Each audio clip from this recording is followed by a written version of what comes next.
नमस्कार दोस्तों। अर्पित inspiring legal fraternity अर्पित Kumar inspiring world में आप सब लोगों का स्वागत है। जैसा कि आप लोग जानते हैं तो मेरा नाम अर्पित कुमार इलाहाबादिया है और आज हम एक नए टॉपिक के सामने आप लोगों के सामने प्रस्तुत हुआ हूँ। तो आज जो मैं नया टॉपिक पढ़ाने जा रहा हूँ वो आपको बर्थ डेट सिंड्रोम के बारे में बताऊँगा। ये एक नया मेडिकली टर्म जो अभी ईजाद हुआ है, जिससे बहुत सारी प्रॉब्लम आज की भाग दौड़ बड़ी ज़िंदगी में लोग बहुत ज़्यादा काम करते हैं, एक जगह बैठ जाते हैं, जिनसे उनको लोअर बैक में काफ़ी प्रॉब्लम होने लगती है। तो उसी को जो मेडिकल टर्म में हम डेड बर्थ सिंड्रोम के नाम से जानते हैं, तो उसके बारे में डील करूँगा। जैसे कि आजकल भाग दौड़ बड़ी ज़िंदगी में इतनी व्यस्तता होने के कारण लोग एक जगह बैठे बैठे कंप्यूटर में काम कर रहे हैं, स्क्रीन में काम कर रहे हैं, लॉन्ग स्टैंडिंग एक सीट पे बैठे हुए हैं या कहीं पे कोई काम कर रहे हैं। उनको लंबे लंबे हार्स की सीटिंग होती है, उसकी वजह से उनके लोअर बैक में बहुत सारी प्रॉब्लम क्रिएट हो जाती हैं और उनके क्या कारण हैं, उनको समाधान किस तरीके से किया जाता है, तो उसके बारे में आज हम पूरा डिटेल में बर्थ डेट सिंड्रोम के बारे में समझेंगे कि क्या होता है। लेकिन उससे पहले मैं आप लोगों को एक वही है कि ज़िंदगी में बहुत सारी परेशानियां हैं, लेकिन हमको हारना नहीं है, हमको सब्र करना है। और वो सब्र के साथ साथ धीरे धीरे चाहे जितनी कोई भी प्रॉब्लम हो, वो इंसान के अगर इंसान चाहे तो कोई भी प्रॉब्लम इंसान के ज़िंदगी से बढ़कर नहीं है। तो अगर आप लोग किसी भी चीज़ को अपने ऊपर हावी नहीं देने होंगे, हर चीज़ का समाधान हम कर सकते हैं। बस हमको अपने इरादे और अपनी नीयत बुलंद रखनी है, सब्र करना है, सब्र के साथ हमको सही से सही चीज़ का सही समय में निवारण करना है। अगर हमको पता लग जाता है कि इस तरीके की प्रॉब्लम भी क्रिएट हो सकती हैं जो आगे चल के हमारे लिए ना हम फिर चढ़ पाएँ ना भाग पाएँ, हमको हमेशा लोअर में प्रॉब्लम होती रहती है, जिसकी वजह से हम लंबे खड़े भी नहीं हो सकते हैं। तो बहुत सारी प्रॉब्लम है, तो जिसको किसी एक शायर ने बड़े ही अपने अच्छे शब्दों में पिरोया है, तो मैं वो आप लोगों को बताना चाहता हूँ कि कहाँ तक आँख रोएगी और कहाँ तक गम होगा, कहाँ तक आँख रोएगी और कहाँ तक गम होगा, जो अपना नहीं है वो कभी अपना ना होगा, और मेरे जैसा यहाँ हर कोई कम रोज कम होगा, और जो सोचा था वो एक दिन हकीकत में होगा। सब्र तो सब्र कर, सब्र में सब कुछ होगा। तो दोस्तों वही बात है कि आपको सब्र करते रहना है, जो भी चीज़ें उनका निदान कर सकते हैं, बस आपको अपने ऊपर विश्वास करना है और अपने ऊपर फेथ करना है कि कोई भी प्रॉब्लम आ रही है, कोई भी बीमारी आ रही है, कुछ भी हो रहा है, तो ये हट के टॉपिक है। जनरली मैं इस तरीके के टॉपिक अपने जो हम लोग मेरा अर्पित कुमार इलाहाबादिया इंस्पायरिंग वर्ड है, उसमें जो भी हम अच्छी अच्छी नई नई चीज़ें आती हैं उनके बारे में मैं डील करता हूँ। तो आज ये मेरा दूसरा लेक्चर है और आशा करता हूँ कि आपको ये लेक्चर पसंद आएगा। तो जो डेड बर्थ सिंड्रोम होता है उसको ब्रूटल अमनेसिया के नाम से भी जाना जाता है। ये एक प्रकार का ऐसा सिंड्रोम है, ऐसा हम कह सकते हैं कि मेडिकल टर्मिक एक बीमारी है या एक प्रकार का हम कह सकते हैं डायग्नोसिस है, जिसके ज़रिए जो हमारा बटक्स होता है वो वीक हो जाता है, वो इनेक्टिव हो जाता है, जो मसलें होती हैं वो काम नहीं कर पाती हैं, उसकी वजह से हमको लोअर बैक में पेन होने लगता है बहुत ज़्यादा। आजकल की जो लाइफ स्टाइल्स है या जो नम्स है उसमें लोग घंटों घंटों बैठ के, चाहे वो सीट में बैठना हो, चाहे कार में हो, चाहे कोई काउच में हो, प्रोलॉन्ग सिटिंग होने की वजह से, लंबी ड्राइवरिंग की वजह से, तो उनको एक्सेस स्क्रीन टाइम में जो वो व्यतीत करते हैं उसकी वजह से प्रॉब्लम होती है। तो ये जो हार्मफुल हैबिट है इसकी वजह से कभी कभी हेल्थ इशू क्रिएट हो जाते हैं, जो आगे चल के हमारे लोअर बैक बॉडी के लिए काफ़ी समस्या बनते हैं। तो उसी को हम दूसरे भाषा में ग्लूटियस मेडिनोसिस टेंडोनिसिस के नाम से भी इसको जानते हैं मेडिकल टर्म में। तो ये जो डेड बर्थ सिंड्रोम है, इसमें जो मसल्स होती हैं हमारी लोअर मसल्स वो वीक हो जाती हैं, वो इनेक्टिव हो जाती हैं, सही से काम नहीं करने लगती, जिसकी वजह से जो हमको काफ़ी ज़्यादा परेशानी होती है, पेन होता है, और वो हमारे लोअर बैक को, हमारे स्ट्रेन को क्रिएट करती हैं। तो जो एक्सपर्ट हैं वो इसके कई सारे इशू बताते हैं। वो कहते हैं कि इसमें एक तो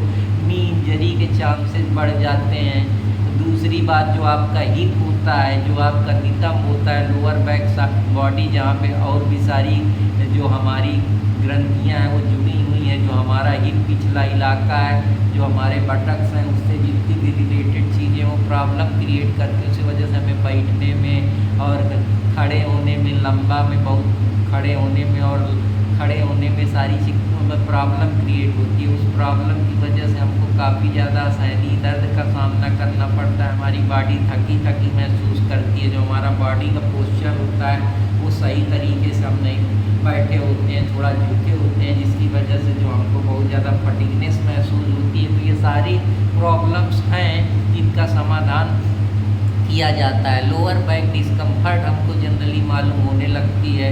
पुअर पॉस्चर जो होता है, जो हमारा बॉडी का एक स्ट्रक्चर प्रॉपर होना चाहिए, उसमें प्रॉब्लम होने लगती है। जो हमारी मोबिलिटी है, हम जल्दी जल्दी मूव कर लेते हैं इधर से उधर, उसमें भी प्रॉब्लम क्रिएट होती है। हमको एक जगह से दूसरे जगह मूव करने में या अपने को शरीर को इधर से उधर करने में बड़ी प्रॉब्लम और समस्याओं का सामना करना पड़ता है। तो ये कुछ कारण है इसके, जिसकी वजह से इसके ये चीज़ें हैं। अब प्रॉब्लम क्या क्या इसकी वजह से होते हैं? इसकी वजह से जो हमारी ग्लूटल मसल है वो इनएक्टिव हो जाती हैं, जिसकी वजह से जो हमारे बॉडी में वो काफ़ी ज़्यादा बैक पेन की समस्या क्रिएट होने लगती है।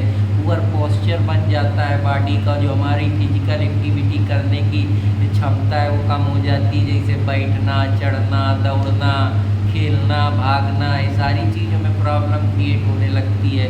पुअर पोस्चर की वजह से जो हमारे बॉडी में एडिशनल स्ट्रेन क्रिएट होने लगते हैं, जो हमारे बैक को बहुत ज़्यादा प्रॉब्लम क्रिएट करते हैं और हमको क्रोनिक पेन जैसी समस्याएं होने लगती हैं। तो लोअर बैक पेन की वजह से जो हमारी मसल्स होती हैं वो वीक हो जाती हैं, जो हमारी बॉडी है वो प्रॉपर तरीके से एक्टिव नहीं रहती, सही से काम नहीं कर पाती, जिसकी वजह से हमको लोअर बैक जैसी प्रॉब्लम क्रिएट होने लगती है। और ये प्रॉब्लम वर्क की वजह से, ज़्यादा बैठने की वजह से, ज़्यादा देर काम करने की वजह से, एक ही जगह अपने आप को वो कर पूरी तरीके से बैठने से प्रॉब्लम क्रिएट होती है। हिप प्रॉब्लम जो उसमें हमारी ग्लूटल, जो हमारे नितंब की जो मसल्स हैं, नर्व्स हैं, वो वीक हो जाती हैं। उसकी वजह से हमको हिप में जो हमारे प्रॉब्लम हो जाती है, उसमें फ्लेक्सिबिलिटी नहीं होती, इधर उधर नहीं कर पाते, जिसकी वजह से जब हमें इधर उधर रगड़ाई लेते हैं तो हमको काफ़ी पेन का सामना करना पड़ता है। जिससे हमारी जो इम्बैलेंस होती है हिप में पेन क्रिएट होने लगता है, और जिससे हमारी जो मोबिलिटी है वो रिड्यूस हो जाती है। तो ये कुछ इम्पॉर्टेंट कारण है। रिड्यूस सर्कुलेशन हमारे बॉडी को भी बहुत ज़्यादा इम्पैक्ट करता है। हमारी ब्लड सर्कुलेशन है उसको भी इम्पैक्ट क्रिएट करता है, क्योंकि बैठे बैठे जो खून होता है वो बॉडी में नहीं पहुंच पाता है, जो नसें होती हैं वो जाम हो जाती हैं। इसी वजह से आप देखेंगे कभी कभी जब आप बैठे रहते हैं तो आपके पैर सुन्न हो जाते हैं, लगता है पैर में कुछ है ही नहीं है। ज़मीन पे रखते हैं तो उसमें कोई भारीपन महसूस होने लगता है कि हम चल ही नहीं पाएंगे। वो इस वजह से होता है क्योंकि आपकी बॉडी में ब्लड सर्कुलेशन नहीं हो पाता है। जब सही से ब्लड फ्लो नहीं होगा तो उसकी वजह से डीप वेन थ्रोम्बोसिस जैसी रिस्क क्रिएट हो सकती हैं, जिससे आपकी जो वेन्स हैं वो निकल आती हैं, जो आपके बॉडी में ऊपर छोटी छोटी नसें दिखने लगती हैं, तो वो भी एक प्रॉब्लम है। इसकी वजह से ओबेसिटी जैसी समस्या और आपके हृदय से संबंधित काफ़ी डिसीज की संभावना बढ़ जाती है, जिसको हम कार्डियोवैस्कुलर डिसीज़ के नाम से जानते हैं। तो ये सारी प्रॉब्लम है। इसके क्या क्या सिम्टम्स होते हैं, क्या लक्षण होते हैं, जिससे हम ये पहचान पाएँ कि हमको डेड बट सिंड्रोम या लोअर बैक सिंड्रोम या ग्लूटल एमनेसिया है। तो इसके बारे में मैं आप लोगों को बताने का प्रयास कर रहा हूँ। तो इसका पहला सिम्टम्स तो ये होता है कि हमको ग्लूटल पेन होने लगता है। दूसरी बात, हमारे बटक में हमको पेन महसूस होने लगता है। जो हमारे बटक्स होते हैं वो हमको भारी भारी टाइट समझ में आने लगते हैं, जिसकी वजह से हमारी जो बॉडी की मसल्स हैं वो इनएक्टिव हो जाती हैं, वो प्रॉपर काम नहीं करती। हमको बैठने में बड़ी दिक्कत होती है। हमको किसी चीज़ पे सहारा लेते हैं तो ऐसा लगता है हमारे लिए कंफर्ट ना हो के डिस्कम्फर्ट बन जाता है, क्योंकि हमको इतना पेन होने लगता है कि हमको चीज़ों में बैठने का मन ही नहीं करता, हमें लेटने का मन करता है। हमारी जो बॉडी का पोस्चर होता है वो स्ट्रक्चर भी नहीं सही रहता है। लोअर बैक पेन जैसी समस्याएं क्रिएट होने लगती हैं, जिससे हमको पेन और डिस्कम्फर्ट क्रिएट होने लगता है। डिफ़िकल्टी मूवमेंट में वो होने लगती है कि हम मूव नहीं कर पाते, एक जगह से दूसरी जगह हिलने में या ट्रांसफ़र होने में या अपनी बॉडी को इधर से उधर हिलाने में हमको हमारी बॉडी असमर्थ हो जाती है, जिसकी वजह से हमको चढ़ने में और भागने में या लंबे खड़े होने में भी समस्याएं क्रिएट होने लगती हैं। हमारी बॉडी का जो पोस्चर होता है वो भी हम सीधे नहीं खड़े हो पाते, थोड़ा तिरछा खड़े होते हैं या झुक के खड़े होते हैं, तो वो भी एक समस्या क्रिएट होती है, जिससे हमको क्रोनिक पेन जैसी समस्याओं का सामना करना पड़ता है। लोअर बैक पेन्स में जो हमारी मसल होती है वो स्ट्रेन हो जाती हैं और उसकी वजह से जो हमारी बॉडी है वो ओवरवर्क करना कर देती है। ओवरवर्क की वजह से भी ये प्रॉब्लम क्रिएट होती है। हिप प्रॉब्लम, जो हमारे हिप है वो टाइट हो जाते हैं और उसमें जो हमारे ग्लूट्स हैं वो वीक हो जाते हैं, जिसकी वजह से भी हमको ये प्रॉब्लम देखने को मिलती है। अब हम इसके बारे में ये जानने का प्रयास करते हैं कि इसके कौन कौन से तरीके हैं जिसके ज़रिए हम इस प्रकार की समस्याओं को दूर कर सकते हैं या हिप डेड बर्ड सिंड्रोम से हम अपनी बॉडी को बचा सकते हैं और अपनी बॉडी को एक्टिव और पुरानी तरीके से फ्लेक्सिबल कर सकते हैं और hip back pain, lower hip जो हमारा पेन होता है उससे कैसे बच सकते हैं। तो इसके कुछ प्रिवेंटिव मैनेजमेंट टेक्निक्स हैं, प्रिवेंटिव मेजर्स हैं जो लिए जाने चाहिए। जैसे रेगुलर हमको मूवमेंट पे ब्रेक लेना चाहिए, हमेशा काम नहीं करना चाहिए, थोड़ा बैठना चाहिए, जॉगिंग करना चाहिए, एक्सरसाइज करना चाहिए, भागना चाहिए, अपनी योगा करना चाहिए, स्ट्रेच करना चाहिए, अपनी बॉडी को इधर उधर फ्लेक्सिबिलिटी बनाना चाहिए, शॉर्ट वॉक करना चाहिए, क्विक वॉक करना चाहिए, अपनी मसल को एक्टिव करते रहना चाहिए, कसरत करनी चाहिए, जिससे हम सारी चीज़ों का समाधान कर सकते हैं। अपनी जो एक्सरसाइज है उसको बढ़ाइए, स्ट्रेंथ करिए, बॉडी को हिलाइए डुलाइए, मूवमेंट करिए, जिसकी वजह से भी जो आपकी मसल सिकुड़ी हुई है या एक जगह लगी हुई वो फ्लेक्सिबल होंगी और वो फिर से जो उनके जॉइंट है उसमें एडजस्ट हो जाएंगी।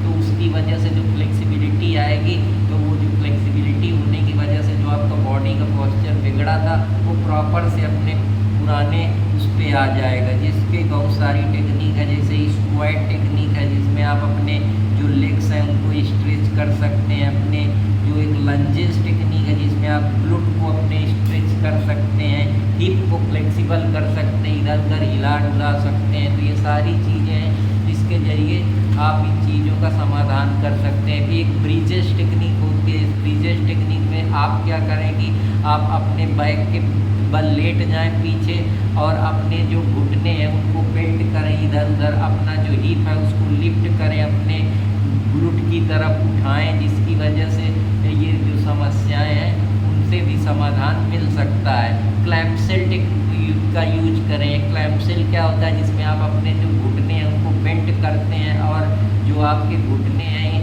उसको आप इतना स्ट्रेच करते हैं कि वो ग्लूट तक पहुँचे, ग्लूट के आगे पीछे धक्का दे, फ्लेक्सिबिलिटी बनाए, जिसकी वजह से आपको थोड़ी राहत मिलती है और इस तरीके के पेन से आप छुटकारा पा सकते हैं। स्ट्रेच करें अपने बॉडी को, जितना खींच सकें, जितना मूव कर सकें, जितना ज़्यादा से ज़्यादा हो, इधर उधर हिलाएँ डुलाएँ, उसमें फ्लेक्सिबिलिटी लाने का प्रयास करें। जैसे अपने टाइट हिप्स को इधर उधर करें, उसको आगे पीछे करें, फोम रोलिंग करें, बॉडी की योग करें। योग की वजह से जो आपकी मसल एक जगह जुड़ी हुई है उसमें फ्लेक्सिबिलिटी आएगी, मूवमेंट आएगा और आपकी बॉडी फ्लेक्सिबल होगी। तो आप इस तरीके की जो समस्याएं हैं उससे आपको समाधान मिलेगा।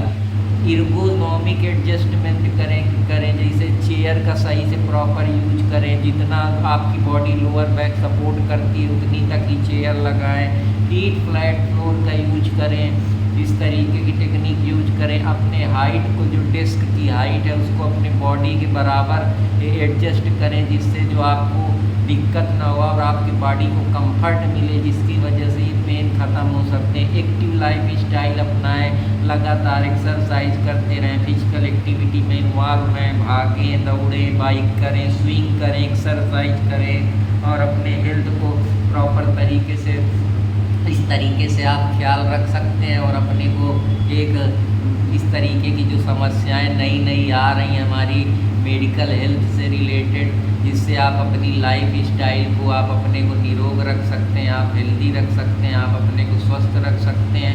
तो ये सारी प्रॉब्लमों का समाधान आप इस तरीके से कर सकते हैं और आप अपना एक बेहतर जो आपका स्वस्थ जीवन है वो जी सकते हैं।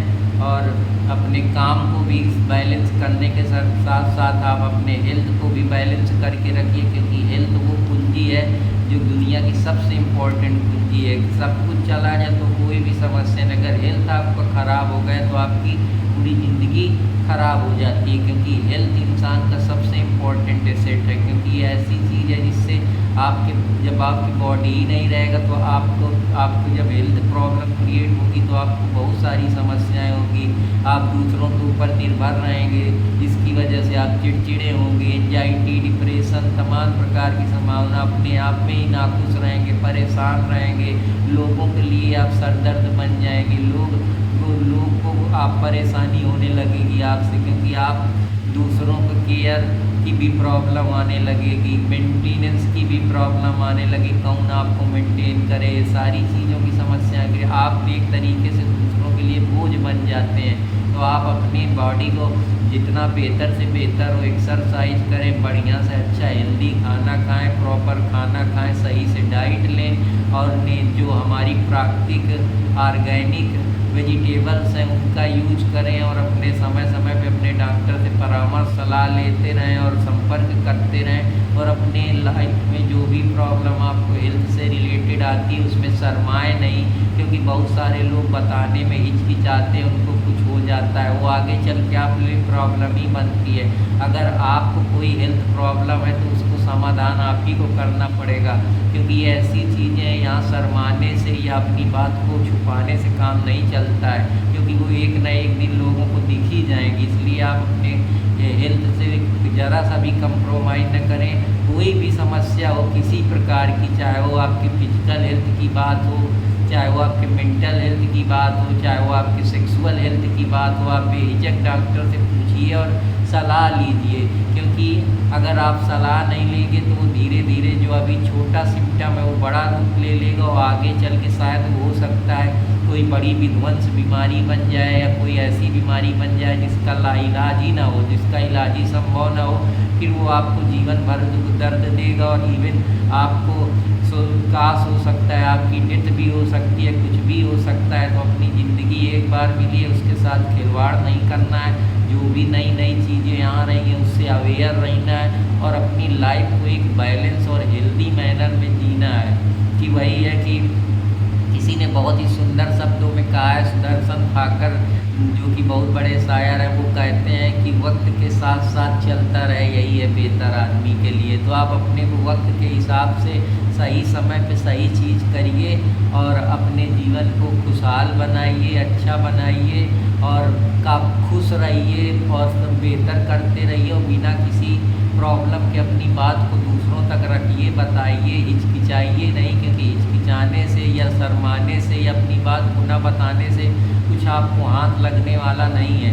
तो मैं इस वजह से आप लोगों को कह रहा हूँ कि आज मैं नए टॉपिक डेट बट सिंड्रोम के बारे में, जो लोअर बैक से ऐसी समस्याएं, इसके बारे में बताया हूँ। फिर मैं आपको अभी और भी बहुत सारी चीज़ों के बारे में बताऊंगा जो नए कॉन्सेप्ट, जैसे अब एक रेनबो किस नाम का कॉन्सेप्ट अभी मार्केट में चल रहा है। तो मैं आपको जो भी नई नई इंटरेस्टिंग चीज़ें हैं उनके बारे में डील करता रहूँगा, और इस चैनल में जो भी नई से नई चीज़ें आएंगी वो आप तक पहुँचती रहेगी। तो कृपया मेरे चैनल को लाइक, सब्सक्राइब और कमेंट करते रहो। अर्पित कुमार इंस्पायरिंग वर्ड को भी लाइक, सब्सक्राइब देते रहो। मेरे चैनल लीगल फ्रेटर्निटी अर्पित कुमार इलाहाबादिया से जुड़े रहें, जहाँ मैं आपको टीचिंग से रिलेटेड लॉ और जो हमारी जनरल अवेयरनेस या कह सकते हैं कि जो आपकी जनरल स्टडीज़ के सब्जेक्ट हैं उनसे मैं डील करता हूँ। तो कृपया सपोर्ट और प्यार का आप लोगों का आकांक्षी, और आपके सहयोग से ये सारी चीज़ें संभव हो सकती हैं। तो तब तक के लिए मुझे भी इजाज़त दीजिए और लगे रहिए। तब फिर मिलते हैं कोई नए कॉन्सेप्ट के साथ।